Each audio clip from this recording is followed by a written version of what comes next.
ಹೆಂಗಿರುತ್ತೆ ಈ serial, TRP ಮತ್ತು ಜನರ ಭಾವನೆಗಳು, ಈ ಚಾಲೆಂಜಸ್ ಹೇಗಿರುತ್ತೆ? ಆಮೇಲೆ ಎಂಡ್ ಆಫ್ ದ ಡೇ ನೀವು you are a human being, ಮನುಷ್ಯರು ನೀವು, ನಿಮಗೂ ಅದರ ಇಂಪ್ಯಾಕ್ಟ್ ಆಗ್ತಿರುತ್ತೆ. ಯಾರೋ ಬಂದು ಏನೋ ಮಾತಾಡ್ತಾರೆ, ಆ ಸೀರಿಯಲ್ ಜೊತೆಗೆ ಹೆಂಗೆ ಕನೆಕ್ಟೆಡ್ ಇರ್ತಾರೆ ಅಂದರೆ ನಿಮ್ಮನ್ನೇ ತಪ್ಪಿತಸ್ಥ ಮಾಡ್ತಾರೆ.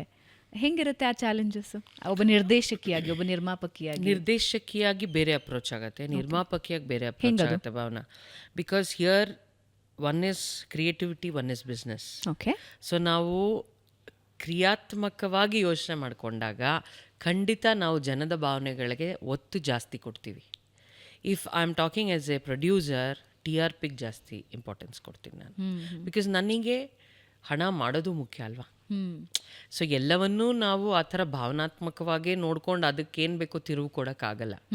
It is also research team, it is also our ratings. ನಾವೇನು ಮಾತಾಡ್ತೀವಿ ವಾರ ವಾರ, ಏನು ಮೀಟಿಂಗ್ಸ್ ಆಗುತ್ತೆ, ಏನು ನಮ್ಗೆ ಇನ್ಪುಟ್ಸ್ ಬರುತ್ತೆ, ಇಂಥದ್ರ ಮೇಲೆ ಹೋಗಬೇಕು, ಇಂಥ ಕತೆ, ಇಂಥ ಕ್ಯಾರೆಕ್ಟರ್ ಮೇಲೆ ಹೋಗಬೇಕು ಅಂದಾಗ ಖಂಡಿತ ನಾವು ಅದ್ರ ಕಡೆ ಕೆಲಸ ಮಾಡಲೇಬೇಕಾಗತ್ತೆ. ಪ್ಯಾರ್ಲಲಿ ಜನರ ಭಾವನೆಗಳು, ಜನರಿಗೆ ಏನಿಷ್ಟ ಅದನ್ನು ಕೊಟ್ಟು ಬ್ಲೆಂಡ್ ಮಾಡ್ಕೊಂಡು ಹೋಗ್ತಿರ್ತೀವಿ, which is a little challenging.